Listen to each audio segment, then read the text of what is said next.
Good Morning Wilmington is powered by DART, Delaware's transit service. Moving forward.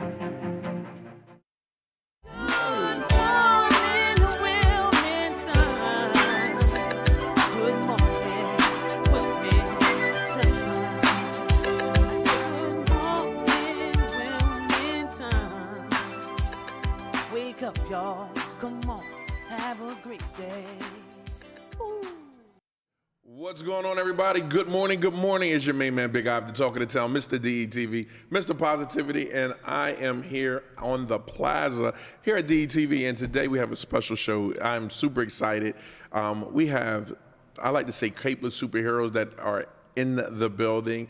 We have some great things that you need to hear and see. But first, before we get into all that, right? Teresa Cherry stopped by from Cherry's Baking Company. Stopped by and said, "Hey, Ive, I got something for you." And if you don't remember, Teresa, we had her on. Well, Teresa, maybe a month ago. About a month ago. About a month ago. Yeah, you just came in and just bogarted with your sweets. Yes, my custom cheesecakes. So you brought the cheesecakes. Now you brought.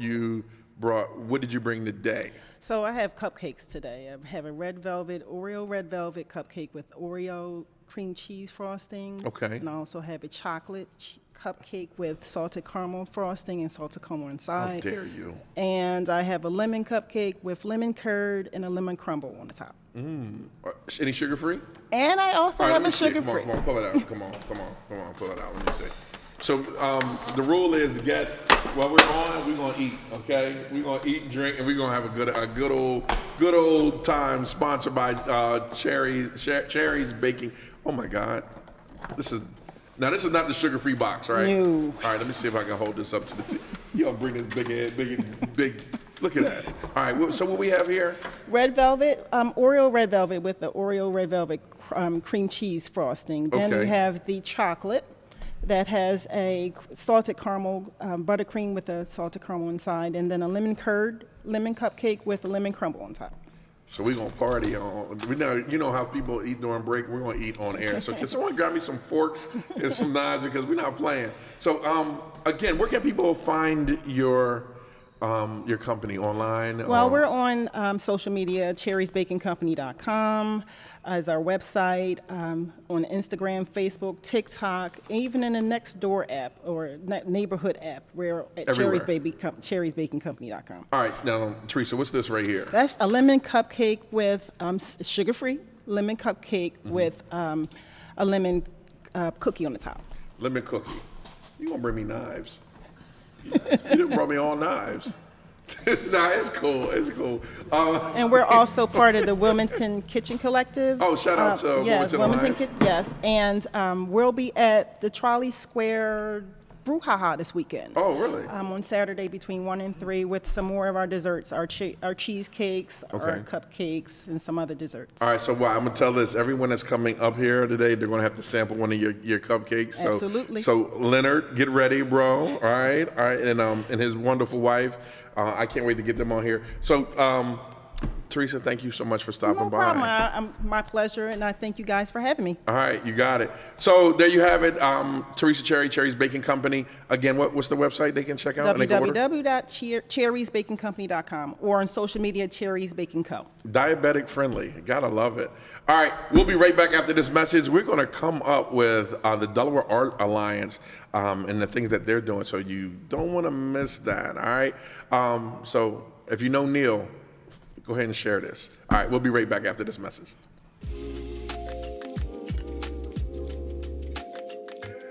DETV has been Delaware's premium provider of creative digital and broadcasting solutions that bridges communities and connects people. We create great stories for all audiences. We deliver independent news throughout Delaware. We are digital platform innovators. And we develop marketing and sales solutions so you can stay connected to your audience. Now, why do we do what we do here on DETV?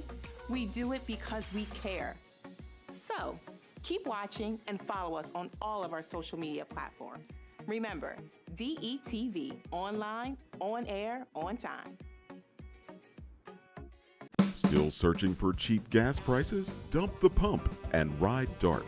You can DART to your destination for only $4 all day. Let DART do the driving while you enjoy our free Wi-Fi available on all buses statewide. While scrolling through your favorite apps, don't forget to download DART's free transit app for real-time bus information and enjoy the convenience of contactless fare payment through DART Pass. So what are you waiting for? Dump the pump and try transit. Visit dartfirststate.com or call 1-800-652-DART.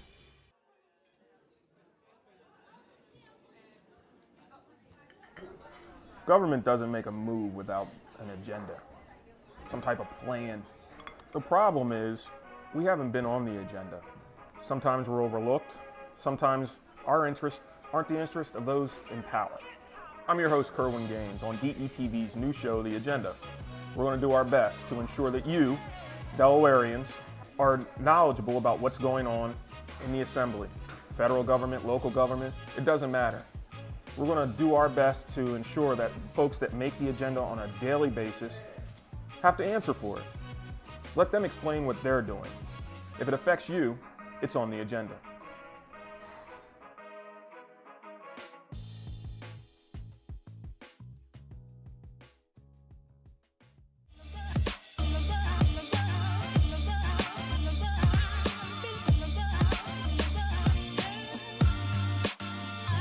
Good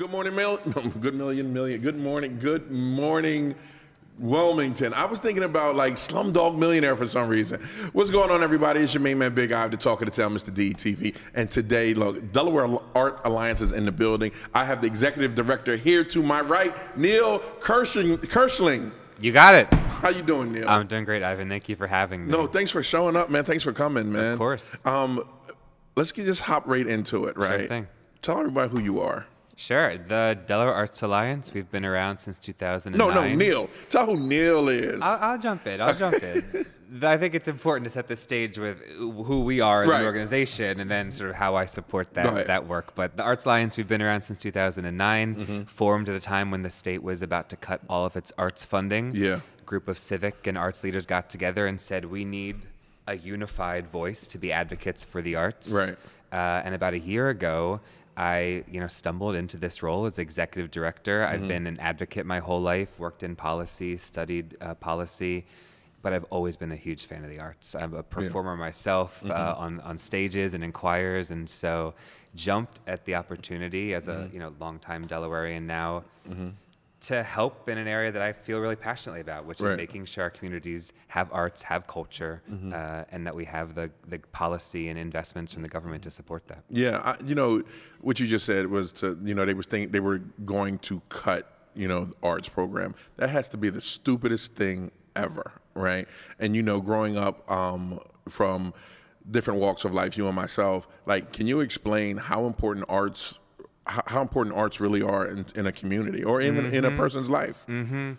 I think about when we were all in lockdown during the pandemic and how many people turned to music or film or painting or whatever that sort of creative outlet was to sort of like just ground us and get us through that individually. Yeah. And then multiply that for a society. I mean, we've been arguing, and maybe arguing is the wrong word, pitching that the arts shouldn't be this thing off to the side that's nice to have if we can have the funding for it, but actually can be a strategy for solving and contributing to all of our biggest policy and community challenges. I mean, the arts benefit health, well-being, education, economic prosperity, tourism in the state, and the work that we're doing, and we'll talk to you about today, really is trying to make those intentional connections between the arts and the other things we know that are important in this state. Love it.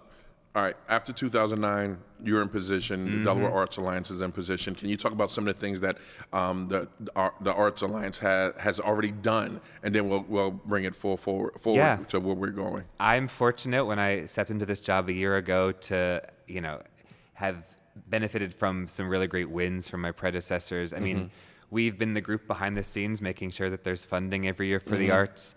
That included during the COVID-19 pandemic, ensuring that arts organizations had access to CARES dollars, which they wouldn't have received.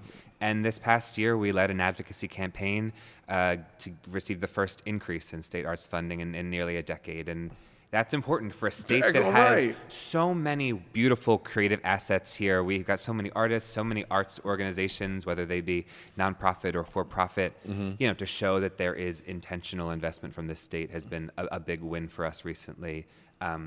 Also helped start the Arts and Culture Caucus. It's a group of legislators, bipartisan, bicameral, chaired by Wilmington's own Senator Lockman, as well as Representative Shoup, who's down in Milford, who are getting their peers together to agree to say, okay, we're a group that care about the arts, and they're asking, okay, what can we do to support you, which leads perfectly into sort of the next project that we're undertaking at the moment. We're fortunate with some funding from the Division of Small Business and Governor Carney's administration that we're doing the first statewide study of Delaware's creative economy. Talk about that a little bit. That's important. It's a bit of a new phrase to me, at least, when I took this job, creative economy. You know, we're used to saying the arts and culture sector or arts and culture. I mean, this language, creative economy, intentionally places the arts, like I said, as an economic driver, as a tourism driver, as a workforce driver.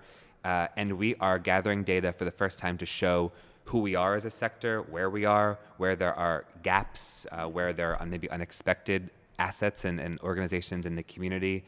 And then from that mapping, we'll be able to derive the first economic impact analysis to show here monetarily is the impact that the arts have in Delaware. And then most excitingly to me as a policy advocate and former legislative staffer, that we're developing a set of policy recommendations based on what we hear artists and art leaders and economic development leaders in Delaware say, hey, here are the things we can do in Delaware to build upon what exists, to break down some barriers for artists and organizations, and really set Delaware up to have a locally sustained and produced arts and culture sector. How is the policy recommendations going thus far? Yeah, I appreciate you asking. It's going well. About 2 months ago, we launched our community engagement portion of this work after a lot of desk research. And we've been in every corner of the state for the past 2 months doing focus groups. We've also done a bunch virtually. And we have 2 weeks left now in the time when we're asking for people to sort of help give input into this effort. And so we have a community survey that's open on our website at the moment, where if you are an artist, or you work for a creative business, or you're just even a patron of the arts who wants to make sure these things are here in Delaware, you can go on, do a brief 10 to 15 minute survey, and really give us some of the qualitative data we need to make informed recommendations, because there are so many people working in the arts here in Delaware, from film to theater to dance to music, and wanting to make sure all of those voices are represented up and down the state's important to us. Wow, okay. Let's talk about the... Well, no state's done this before, Ivan. I was going to ask you that. No one's attempted it. We have employed the consultancy of an organization called Sound Diplomacy. Okay. They're an international group that's worked with cities and countries across the world to do similar studies, but they tell us no state in the country has tried to do a statewide study that is inclusive of all these different forms of the arts. And, Delaware likes to be the first state, right? That matters. Right. And so it's sort of uncharted. Your long game here, right? Tell me what your long game is. Yeah, because there's a long game. Yeah, it's always a long game, right? Because you're going after policy, right? And that's a huge part. You're concentrating on tourism. And so what's the long game here? Look, we would not be where we are as the Arts Alliance without our members. We have organizations who help. They pay dues every year. They come to all our meetings. I go out. I help train their boards on the importance of civic engagement and advocacy. So we're trying to build a coalition of advocates in this work. And all of these focus groups have helped us make new connections with people who care about the same issues as we do. We will be releasing this plan next summer. We know that'll be a big time politically for people running for office. You could say that again. And that our goal is, once we release this plan, we'd love for this to be, a campaign platform for anyone running for any office that cares about the arts. All right, so let's do this, right? So that's your camera right there, right? It's a politician on the other side of that camera. Yeah. Let me hear what you would say to him. Make my pitch. Make your pitch. I'd ask what their priorities are in the community. Maybe it's education, it's workforce development, it's having great small businesses. And then I would position the arts as an essential strategy to helping address all of those attributes. And, you know, the advocates that we get to work with, they're so passionate about their work. They want to contribute to Delaware culturally. We have such a great history here.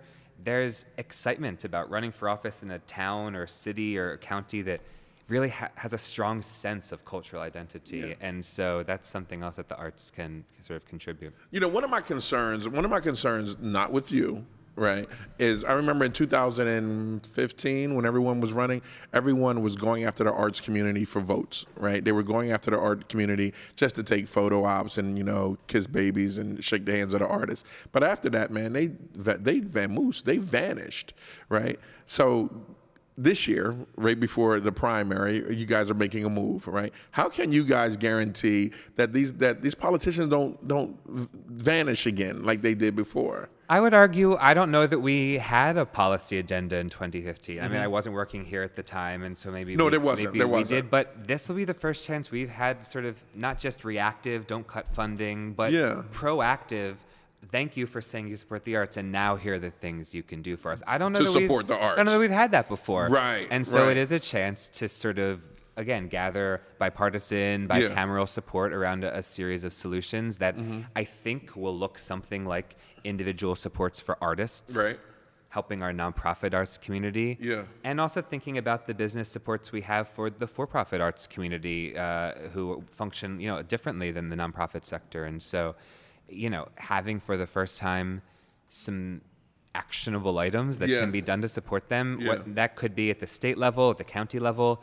I've talked to some really great mayors and vice mayors who are thinking about, like, okay, how can I put policies in place locally in my town to promote the arts? And so we'll have this sort of multi-level approach we'll be able to catalyze for the first time. I love it. Let's talk a little bit, let's sidestep about the tourism, arts and tourism. Tell me about that. It's interesting, you know, we know Delaware to be a tourism destination. You think about the beaches maybe. And we made the pitch that the arts have an important part to do with that. And we've been fortunate to sort of build relationships with all of the regional and state tourism offices. We know that's a funding driver. When people come, they stay in hotels in Delaware. There's a tax that gets set aside to invest back in tourism. And so we're looking to create partnerships like that, not just in tourism, but also what could arts and workforce development look like? What could arts and education look like? What could arts and health look like? You know, all of these siloed, perhaps, sections of the state really could have a strategy where they are employing the arts and culture as an important part of their work. Practically, the funding we receive to do this work comes from the American Rescue Plan Act, a pot of money that was put aside specifically to look at how states can recover their tourism industries. And we're grateful that the state recognized that the arts and tourism go hand in hand and are allowing us to do this work. But this shouldn't even be a conversation. Like, you would think everything that is done, advertising and marketing is creative, is artsy, right? And arts brings people out, and it brings people together most of all, right? We've been doing these focus groups, like I mentioned, and hearing from people who have lived in Delaware, maybe for only a year or two, maybe for their whole lives, and so many of them haven't actually gone to local museums or gone to local shows. Like, they still have this opportunity to learn what's out there. So I think there's this like unturned stone that we have these really great assets in the community, these cultural organizations that are doing really rich, wonderful programming. I was talking to a city councilwoman recently who said, I went to 4 events on Saturday because there were 4 things happening here in the city of Wilmington that I wanted to be a part of. But not everyone has that level of engagement or awareness yet. So it's not just about bringing people from out of town to Delaware, but making sure even people within our own community feel that the arts are for them. Agreed. And they have access. Someone said, like, when you look at, Austin?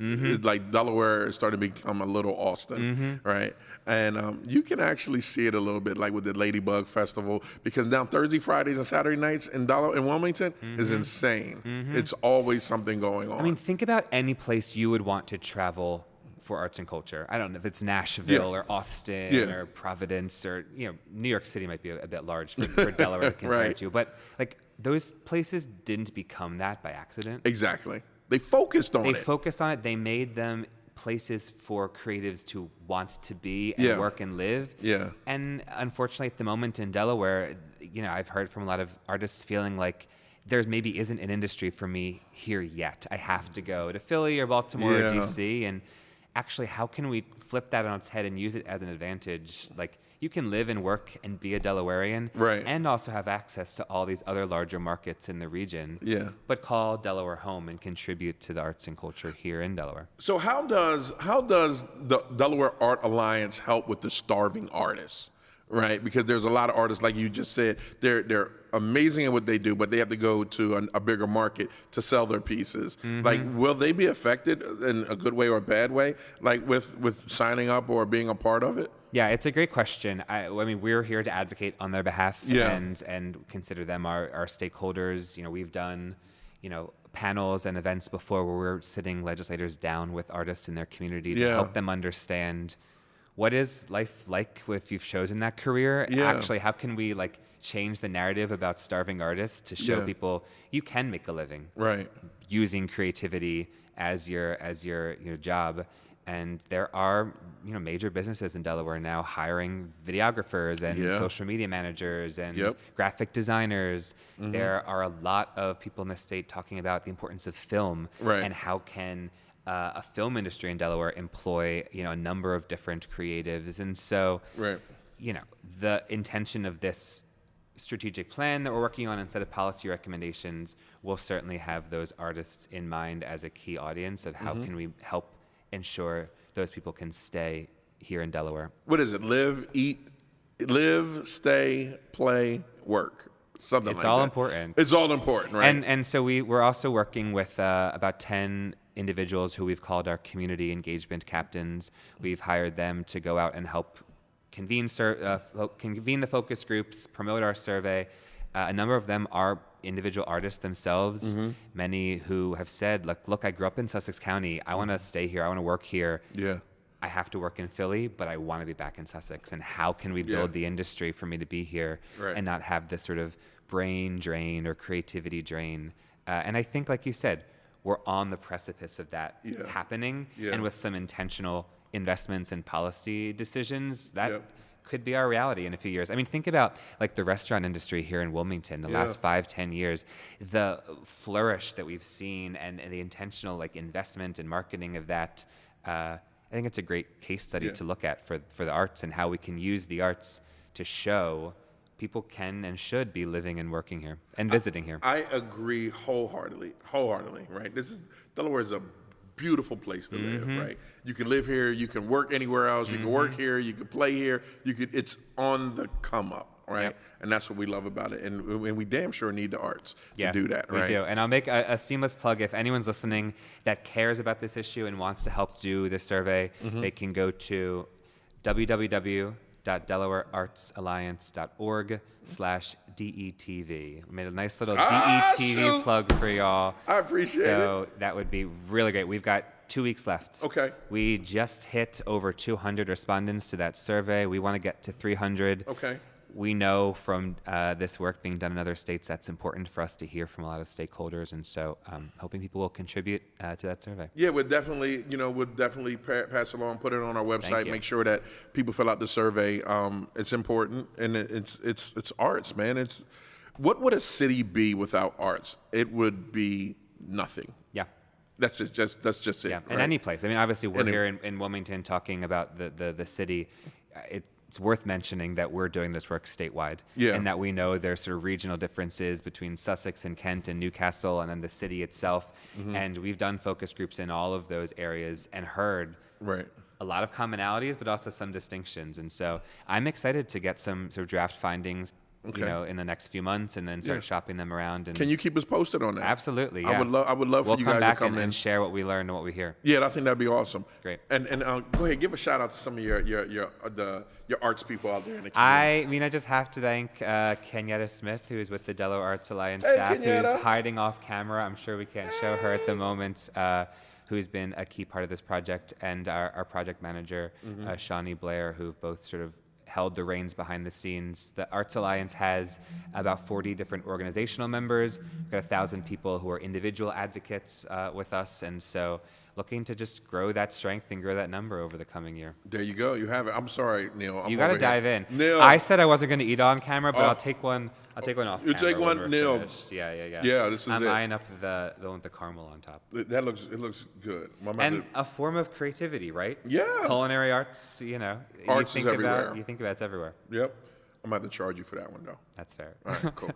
Neil, thanks so much for coming by, man. I appreciate Thank you, it, brother. Appreciate it. All right, feel free to come by anytime and keep us updated. Sounds good. All right, we'll be right back after this message. But before we go, Neil, give them the website again. Absolutely. We are at www.delawareartsalliance.org/DETV. There you have it.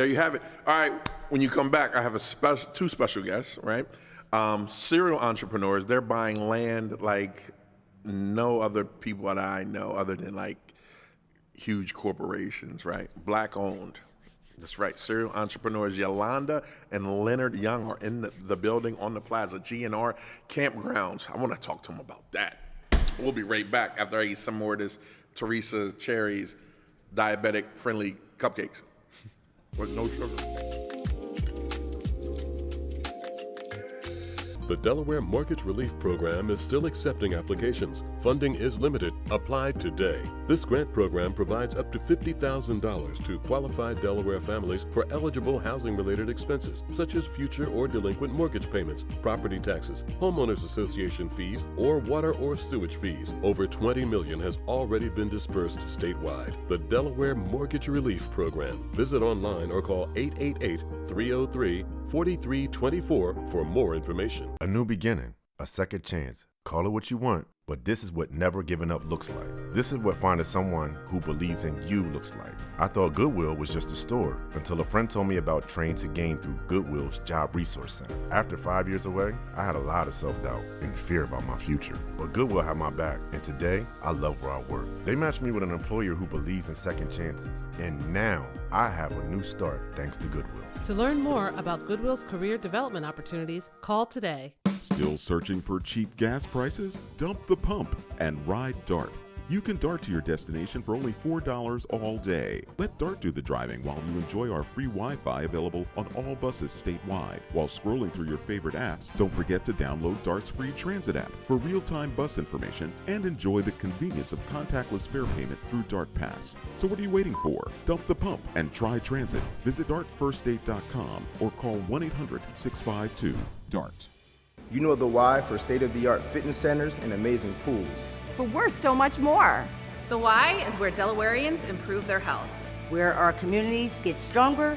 Where everyone belongs. It's where we battle chronic disease. Where cancer survivors restore their mind and body. And weight loss goals become lifelong habits. We are the why. Good for you and good for the community.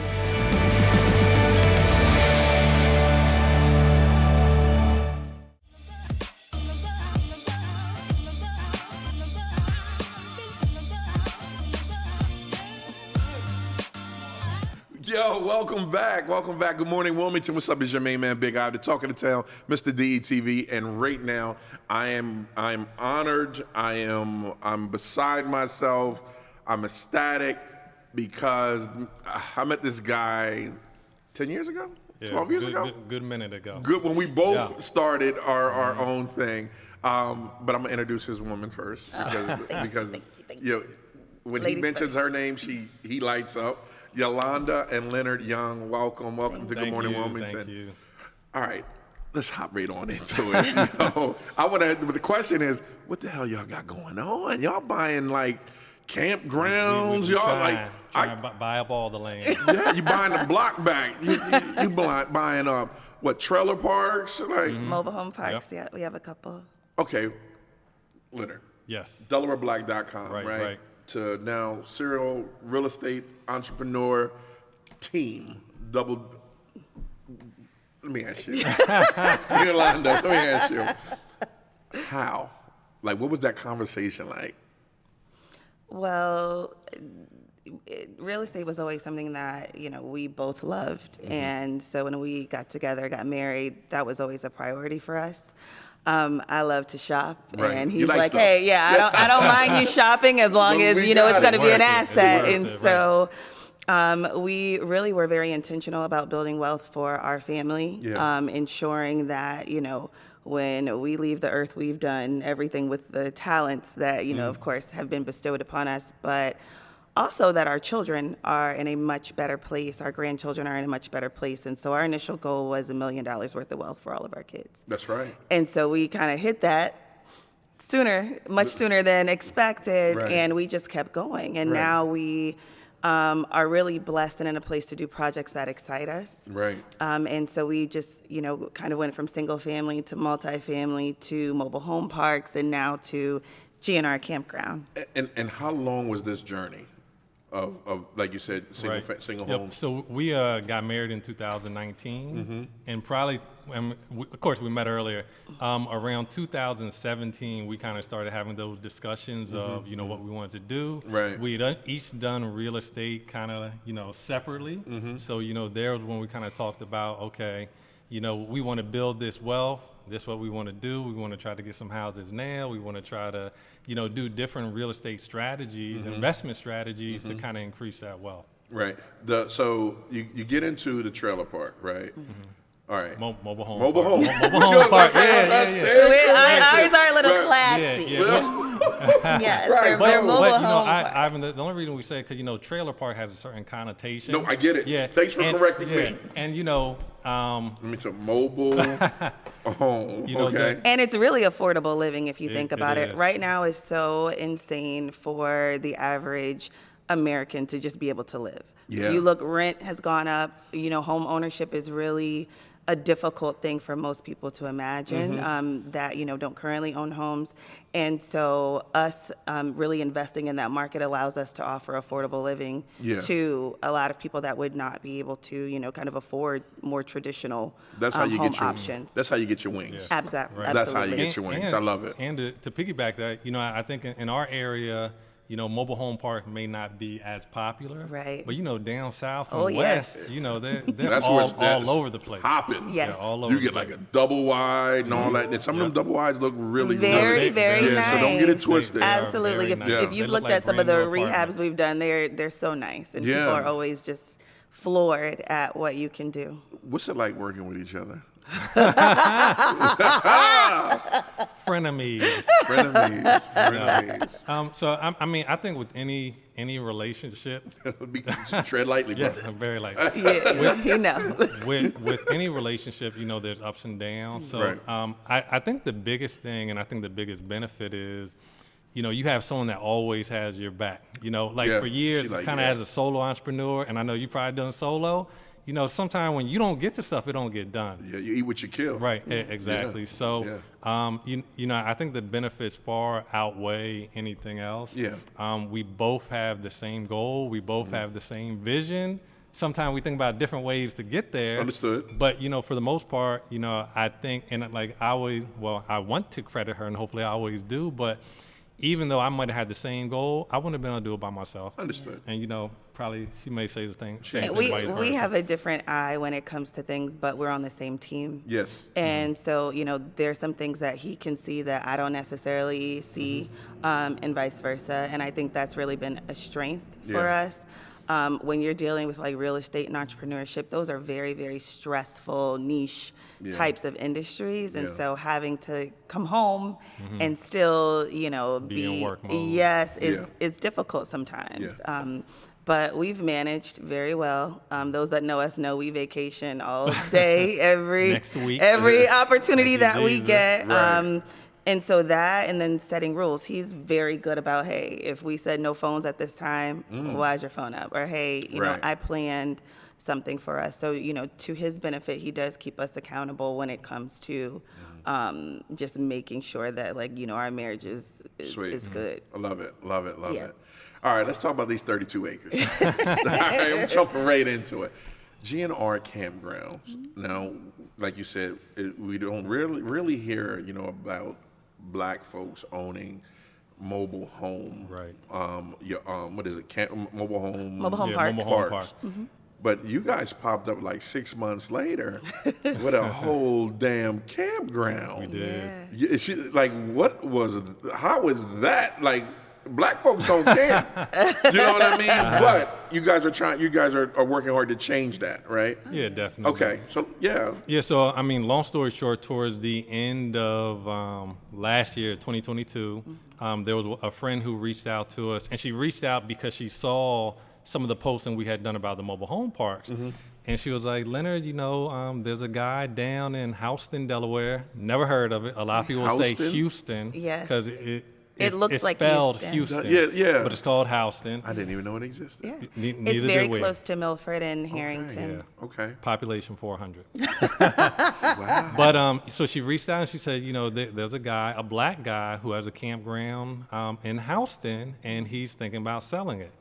So I talked to my wife, and of course, it wasn't on our vision board, but we're not going to turn away no opportunity either. Come on, talk to him. So, we went down, and I mean, when we first saw it, we were just amazed. So, it's beautiful. Not only was it black owned and been black owned for almost 30 years, 32 acres, 200 plus RV spots. Plus RV spots, 16 cabins, a 10,000 square foot activity hall, swimming pool, basketball court, probably some stuff I'm forgetting. And we went down there. He took us on a tour, and he basically said, "All right, if I decide to sell it, I'll let you know." We kind of went home, prayed on it, kind of forgot about it. Y'all pray together. Well, yeah, we do. Yeah.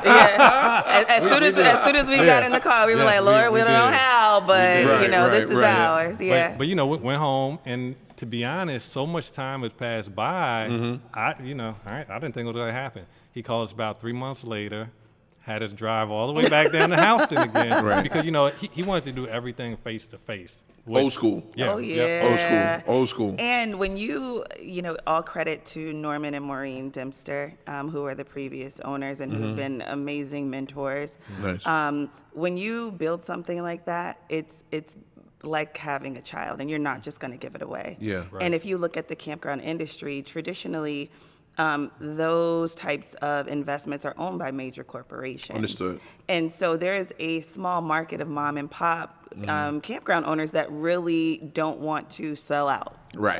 Right. And so, he showed us the stack of offers, and it was a large stack. Yes. So why did he pick you? Why did we show up 5, 6, 7, 8 times? It had to be something about you, about your spirit. We're persistent. Right. Yeah. I think that, we kind of mirrored him and his wife. Yeah, that's what I was thinking. And we were hungry. Every time he called, we pick up the phone. What is it that you need? We drove down about 8 times. Yes. Whatever information. And I will tell you, we had to arrive at the same level as those other offers that he received. A lot of people think, it was a handout. No, it was not. Yeah. If you know Mr. Dempster, no, he's about his bread. Yeah, no, he is. He's about his business. He just wanted to make sure that his baby was going to the right hands. Right. And we did our due diligence and worked really, really hard so that he would trust us. Understood. Right. Understood. And, just to piggyback off that, I think it was just an added plus that, kind of like he saw us and he and his wife. So when he bought the campground, so the campground has a lot of history. I'll let my wife tell the history because she does a better job. But, when he bought the campground, it was a social club. And he literally built that campground from ground up. So, everything at that campground, he knows like the back of his hand. That is his baby. And, I think there was some satisfaction and pleasure in being able to kind of hand it down to a couple that looked like he and his wife. Yeah. One of the things he said specifically, because, one day I did ask him, I was like, why us? How did it? And he said that he liked the fact that we had been doing stuff. So like we had the mobile home parks, and he said he recognized how hard it is for specifically African Americans to get a business loan to buy real estate. So he kind of recognized the struggle we went through. Yeah. And because of those steps that we did, he thought we would be a good fit. Yeah. Can we stay on that part of the business part real quick, right? Because I love business, and I can tell y'all too, Mr. DelawareBlack.com and his business babes over here. Yeah. What is one of the things that you learned in real estate or just in business in general that was a pain point, and how did you get through it? So many pain points. So many, right. So many. Because some people think you arrived last night. Oh no. But you arrived a long time ago. So yeah. I think it's just persistence, and I know that sounds so cliche, but people will look at us and say, "Oh wow, they're so successful." But for this one no, for this one yes, there were 1,000 no's. There are 1,000 times we've put offers in, and we have done everything but beg to position ourselves for investments, and it's a lot of heartbreak. It's a lot of time spent just researching and networking and positioning ourselves, and deals falling through, money falling through, and it's just not being able to take no for an answer. We are extremely persistent. Even when told no, I want to know why. Right. And I want to know what is it that would make it a yes, so that we can position ourselves going forward to do that, or so that we can spin the block and come right back around to you and say, hey, this is something that we are still interested in and passionate about, and it's something that we want to do. Love it. How about you? For me, probably just say nothing is promised. So, for instance, when we saw a lot of deals we liked, we actually went to them. So the property we have in Alabama, we just didn't buy it over the internet.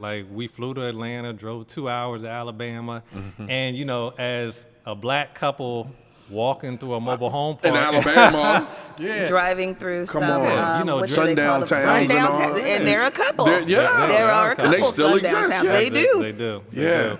But those are all chances we took. So we spent money looking at different places and different areas. He said we took chances, don't we? Yes, you did. You deserve that campground.